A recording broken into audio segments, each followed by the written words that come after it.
Delhi bomb పేలుడుతో దేశం ఉలిక్కిపడింది. Operation Sindoor జరిగిన నెలల వ్యవధిలోనే ఉగ్రవాదం మరొకసారి బుసలు కొట్టడంతో పాటు కొత్త వ్యూహాలు వేస్తున్నారని అర్థమవుతోంది. ఎప్పటిలా పాక్ నుంచి కాకుండా ఇకపై బంగ్లాదేశ్, నేపాల్ నుంచి ఉగ్రవాదులను నియంత్రించే కొత్త ఆలోచన ఉగ్రవాద సంస్థల్లో మొలకెత్తిందని నివేదికలు చెప్తున్నాయి. జనజీవన స్రవంతిలో కలిసిపోయి దాడులు చేస్తున్న స్లీపర్ సెల్స్ను పట్టుకోవటం తలకు మించిన భారంగా మారుతుంది.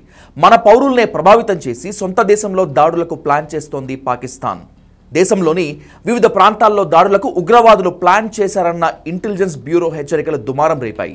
ఈ వార్నింగులతో దేశవ్యాప్తంగా వేర్వేరు చోట్ల ఉగ్రవాద సానుభూతి పరుల అరెస్ట్ కూడా జరిగింది. ఏకంగా గుజరాత్ ఏటీఎస్ హైదరాబాద్ వచ్చి మరీ ఇక్కడ ఓ డాక్టర్ను ఉగ్రవాద సానుభూతి పరుడుగా గుర్తించి అదుపులోకి తీసుకుంది. ఇలా ఐబీ హెచ్చరికలు చూసి అధికారులు అలర్ట్ అయితే వరుస అరెస్టులు చూసి ఉగ్రవాద సానుభూతి పరులు కూడా అలర్ట్ అయ్యారు. ఈ అలర్ట్నెస్లో భాగంగానే ఫరీదాబాద్లో 2900 కిలోల పేలుడు పదార్థాల డంప్ స్వాధీనం చేసుకున్న గంటల వ్యవధిలో ఢిల్లీలో చారిత్రాత్మక ఎర్రకోట వద్ద జరిగిన బాంబు పేలుడు దేశ ప్రజల్ని ఉలిక్కిపడేలా చేసింది. 9 మంది చనిపోవడంతో 20 మందికి తీవ్ర గాయాల పాలయ్యారు. ఈ పేలుడు జరిగినటువంటి తీరుపై ఎన్నో అనుమానాలు వస్తున్నాయి. ఆత్మాహుతి దాడి కోణాన్ని కొట్టిపారేయలేమన్న చర్చ కూడా జరుగుతోంది. పేలుడుకు కారణమైన కారు కొన్ని గంటల పాటు ఎర్రకోట పార్కింగ్ ఏరియాలో ఉండటం, అంతసేపు అనుమానాస్పదంగా ఉన్నా ఎవరు గుర్తించకపోవటం వంటి వాటిపైన దర్యాప్తు జరుగుతోంది. ప్రస్తుతానికి ఘటనపై ఉన్నత స్థాయి దర్యాప్తు జరుగుతోంది.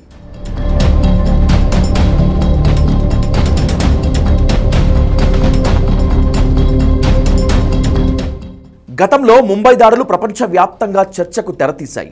అప్పట్లో పాకిస్తాన్ నుంచి నాటు పడవల్లో వచ్చిన ముష్కరులు దేశ ఆర్థిక రాజధానిపై అత్యంత పాశవికంగా విరుచుకుపడ్డారు.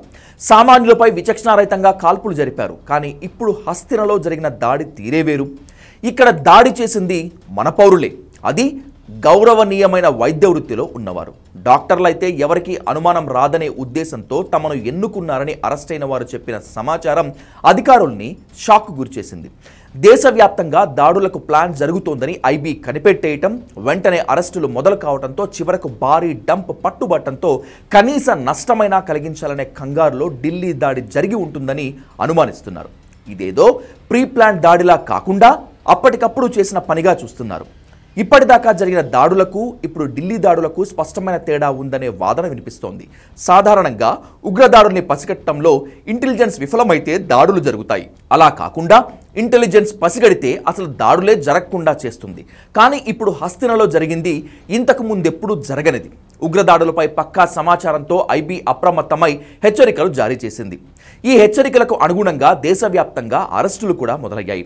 చివరకు ఢిల్లీ సమీపంలో దాచిపెట్టిన ఫరీదాబాద్ డంప్ కూడా వెలుగు చూసింది.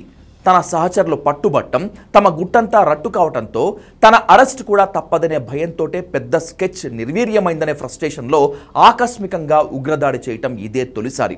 ఇక్కడ చివరి నిమిషం వరకు ఇంటెలిజెన్స్ ఉగ్రవాదుల్ని వెంటాడుతూనే ఉంది. అరెస్ట్ అయిన వాళ్ళు ఇచ్చినటువంటి సమాచారంతో కీలక డంప్ను స్వాధీనం చేసుకోవటం అతిపెద్ద విజయమే. అయితే అధికారులకు దక్కిన విజయాన్ని చిన్నది చేయాలనే అక్కసుతో ఢిల్లీ ఎర్రకోట వద్ద బాంబు పేల్చారు. దీంతో చర్చ అంతా ఉగ్రదాడి గురించి జరిగేలా చూశారు. అంతకుముందు ఐబీ సమాచారం, అధికారుల తనిఖీలు మరుగున పడిపోయేలా కుట్ర పన్నారనటంలో సందేహమే లేదు. తద్వారా కింద పడ్డా పైచేయి తమదే అని చాటే ప్రయత్నం గట్టిగానే జరిగింది. నిజానికి మన దేశానికి ఉగ్రముప్పు ఎప్పుడూ తొలగిపోలేదు. ఈ ఏడాది కూడా ప్రతి నెలలోనూ ఎక్కడో ఒక చోట ఉగ్రవాదులో, సానుభూతి పరులో పట్టుబడుతూనే ఉన్నారు. అది వివిధ ప్రాంతాల్లో జరిగిన అరెస్టులు, ఉగ్ర నెట్వర్క్ విస్తృతికి అద్దం పడుతున్నాయి. చివరకు కశ్మీర్ పోలీస్ విభాగంలోనూ ఉగ్రవాద సానుభూతి పరులు ఉన్నారనే నిజం కలకలం రేపింది. అలాగే సాఫ్ట్వేర్ ఇంజనీర్లు కూడా ఉగ్ర కార్యకలాపాలకు వెన్నుదన్నుగా నిలవటం అందరినీ షాక్ గురి చేసింది. మొత్తం మీద వారు వీరనే తేడా లేకుండా, హోదాలు, సామాజిక స్థితిగతులతో సంబంధం లేకుండా ఎవరినైనా సులువుగా సానుభూతి పరులుగా మార్చగలుగుతున్నారు ఉగ్రవాదులు. ఉగ్రవాదంలోకి ఆకర్షించేందుకు ఓ టెర్రర్ మాడ్యూల్ చేసిన ప్రయత్నాన్ని ఇటీవల జమ్మూ కాశ్మీర్ పోలీసులు భగ్నం చేశారు. పలు జైళ్లలోనూ తనిఖీలు నిర్వహిస్తున్నారు. సరిహద్దుల్లో ఎత్తైన ప్రదేశాల్లో ఉండే ఉగ్రవాదులు చలికాలం కావడంతో మైదాన ప్రాంతాల్లో సురక్షిత ప్రదేశాల కోసం వెతుకుతున్నారని నిఘా వర్గాల ద్వారా పోలీసులకు సమాచారం అందింది. ఈ తరుణంలో జమ్మూ కాశ్మీర్ వ్యాప్తంగా విస్తృతంగా సోదాలు కొనసాగుతున్నాయి. భారత్ చుట్టూ ఉగ్రవాదాన్ని విస్తరించేందుకు పాకిస్తాన్ కుట్రలు చేస్తుందని నిఘా వర్గాలు పేర్కొన్నాయి. అందులో భాగంగా భారత సరిహద్దు దేశాలైన నేపాల్, బంగ్లాదేశ్లోని పలు ప్రాంతాల్లో ఉగ్ర స్థావరాలు, శిక్షణ కేంద్రాలను ఏర్పాటు చేస్తున్నట్లు తెలిపాయి. భారత సరిహద్దులకు కొన్ని కిలోమీటర్ల దూరంలో ఉగ్ర నివాసాలను ఏర్పాటు చేయడానికి సన్నాహాలు చేస్తున్నట్లు తెలిపాయి.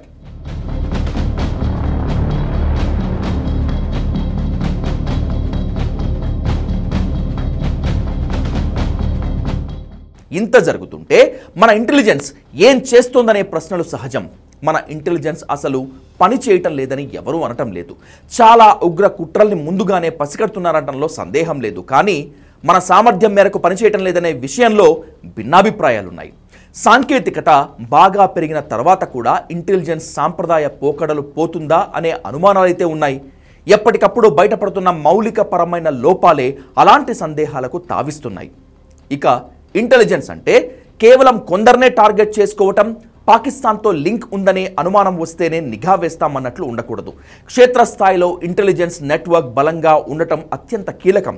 ఉగ్రవాదుల నుంచి ఎప్పటికప్పుడు పుట్టుకొస్తున్న కొత్త ముప్పుల్ని పసిగట్టడానికి సమర్థ కార్యాచరణ అత్యంత కీలకం. ఉగ్రవాదం అంటే కొన్ని మార్గాల్లోనే ఉంటుంది. అసలు కొన్ని మార్గాల్లో ఉగ్రవాదం ఉండే అవకాశం లేదని గుడ్డిగా నమ్మటం ఇకపై కుదరదని ఢిల్లీ బాంబు పేలుడు చాటి చెప్పింది. సమాజంలో గౌరవనీయమైన వృత్తుల్లో ఉన్నవారిని ఎవరూ అనుమానించలేరనే ఉగ్రవాదుల కోణం మన ఇంటెలిజెన్స్ ఆలోచన సరళిని బయటపెడుతోంది. ఇప్పటికైనా ఆలోచన విధానం మార్చుకొని కొందరినే ట్రాక్ చేయటం కాకుండా అందరినీ అనుమానించే ధోరణితో మెరుగైన ఫలితాలు వస్తాయని ప్రయత్నించాలనే సూచనలు బలంగా వస్తున్నాయి.